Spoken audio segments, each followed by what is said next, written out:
Hello friends, Telangana స్టైల్లో రోటి పచ్చడి.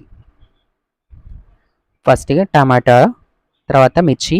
దీంట్లో కావాల్సిన ఇంగ్రీడియంట్స్: చింతపండు, చిన్న సైజు ఉల్లిగడ్డ, కొత్తిమీర, కరివేపాకు, ఒక 4 స్పూన్ల ఆయిల్, ఇంగువ, పసుపు, కొన్ని పోపు దినుసులు, జీలకర్ర, ఆవాలు, కొంచెం ఉప్పు, ఎండుమిర్చి, వెల్లిపాయ. మనం ముందుగా ఒక బౌల్ పెట్టుకుందాము. స్టవ్ ఆన్ చేసుకుందాం. బాణీలో ఒక 2 స్పూన్లు ఆయిల్ ఆల్రెడీ నేను వేసి ఉన్నాను, మీరు వేసుకోండి. ఆయిల్ హీట్ ఎక్కింది ఫ్రెండ్స్. ఇప్పుడు పచ్చిమిర్చి వేద్దాం.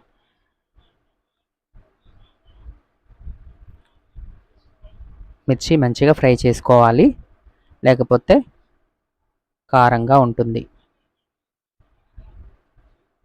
ఇవి మంచిగా ఫ్రై కావాలంటే కొంచెం సాల్ట్ వేసుకుందాం ఫ్రెండ్స్. సాల్ట్ వేసుకుంటే కొంచెం మంచిగా ఫ్రై అవుతుంది.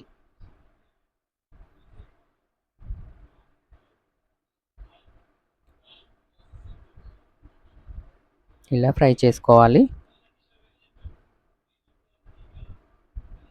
ఇలా ఫ్రై చేసుకొని దీంట్లో కొంచెం జీలకర్ర, కొంచెం కరివేపాకు, ఇవి పోపులో వేసుకోవాలి. మళ్ళీ పచ్చిమిర్చి ఫ్రై అయ్యేటప్పుడు కూడా వేసుకుంటే మంచి స్మెల్ వస్తుంది, టేస్ట్ కూడా బాగుంటుంది. మంచిగా ఫ్రై అయినాయి ఫ్రెండ్స్. ఇప్పుడు పక్కకు తీసుకొని పెట్టుకోవాలి. దాని తర్వాత టమాటో మంచి నీట్గా కట్ చేసుకోవాలి. నేనైతే ఇలా కట్ చేసుకున్నాను ఫ్రెండ్స్. ఈ టమాటో మంచిగా ఫ్రై చేసుకుందాం.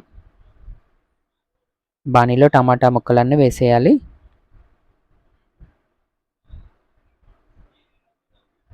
ఇవి బాగా ఫ్రై అయితే పచ్చడి చాలా రుచిగా వస్తుంది.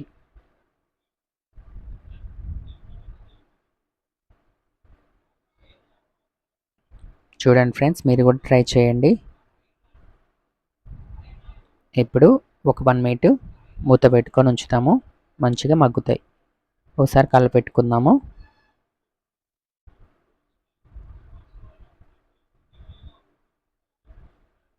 దీంట్లో కొంచెం చింతపండు వేసుకుందాము. చింతపండు మంచిగా ఆవిరిలో ఉడికితే బాగుంటుంది. అలాగే 2 వెల్లిపాయ ముక్కలు వేసుకుందాము. ఉల్లిపాయ ముక్కలు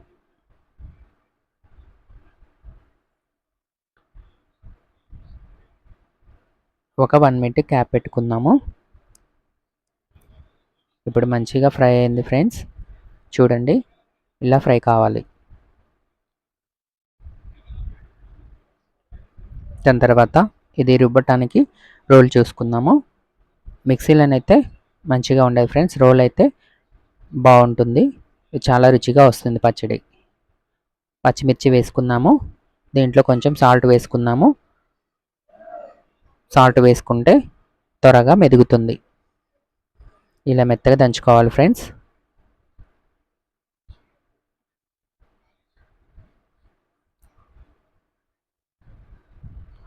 దీంట్లో కొన్ని వెల్లిపాయలు వేయాలి. మంచి స్మెల్ వస్తుంది, రుచిగా ఉంటుంది. పోపులో వేసుకోవాలి. ఇలా పచ్చిమిర్చి దంచేటప్పుడు కూడా వేసుకోవాలి.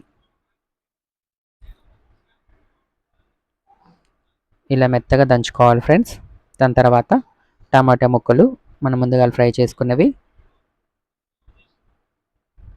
దీంట్లో వేసేసి 2 మంచిగా మెత్తగా దంచుకోవాలి. తెలంగాణ రోటి పచ్చడి ఫ్రెండ్స్, మీరు కూడా ట్రై చేయండి. సూపర్ అంటే సూపర్గా ఉంటుంది. ఇలా మెత్తగా దంచుకోవాలి ఫ్రెండ్స్.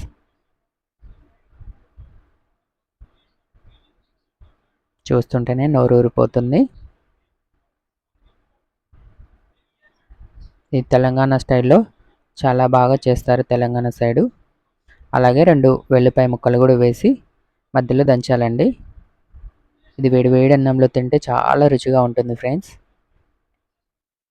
ఇలా మెత్తగా రుబ్బుకున్న తర్వాత ఒక బౌల్లోకి తీసుకోవాలి. మిక్సీలో అయితే అంతగా టేస్ట్గా ఉండదు. అందుకే రోట్లో రుబ్బుకున్నాం. ఇప్పుడు ఇవి పోపు పెట్టుకోవడానికి ఆల్రెడీ పానాలో మిగిలిన ఆయిల్ పోయాలి.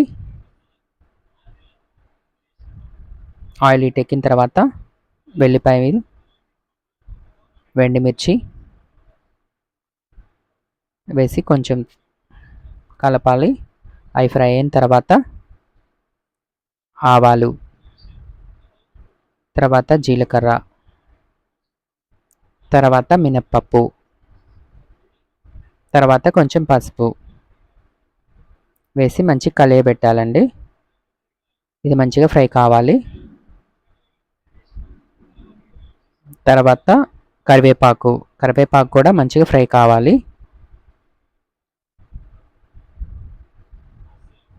తర్వాత ఇంగువ వేస్తే పచ్చడిలో చాలా రుచిగా ఉంటుంది ఫ్రెండ్స్. మీరు కూడా తప్పకుండా వేయండి. ఫ్రై మంచిగా అయిందండి. దాని తర్వాత ఈ పికిల్లో వేసుకోవాలి. అంతే ఫ్రెండ్స్, మీరు కూడా ట్రై చేయండి. ఇప్పుడు మంచి కలియబెట్టాలి. ఇది వేడి వేడి అన్నంలో కొంచెం నెయ్యి వేసుకొని తింటే చాలా రుచిగా ఉంటుంది ఫ్రెండ్స్. మీరు కూడా ట్రై చేయండి. చాలా బాగుంటుంది తెలంగాణ రొట్టి పచ్చడి.